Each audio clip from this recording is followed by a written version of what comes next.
આ તરફ સુરતના કીમમાં ખેડૂતોની ઊંઘ હરામ કરનાર વીજ તારની ચોરી કરતી ગેંગનો પર્દાફાશ થયો છે। એગ્રીકલ્ચર વીજ તારની ચોરીનો ભેદ કીમ પોલીસે ઉકેલ્યો। મુખ્ય આરોપી ચપતસિંહ રાવત સહિત તેના સાગરીતો અને ચોરીનો માલ ખરીદનાર ભંગારીઓને પણ ઝડપી પાડી 3 ગુનાઓનો ભેદ ઉકેલ્યો છે। આ ગેંગ મોડી રાત્રે ખેતરમાં ઘૂસતી અને પાવર સપ્લાય બંધ કરી વીજ તારની ચોરી કરતી, જેમાં અત્યાર સુધીમાં 2 ટનથી વધુના વીજ તારની ચોરી કર્યાનો ખુલાસો થયો।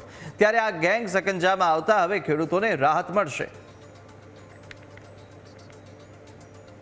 જે કુલ 9000 મીટરથી પણ વધારે ચોરીનું આપણે કીમ પોલીસ સ્ટેશન દ્વારા ગુનો દાખલ કરવામાં આવેલો।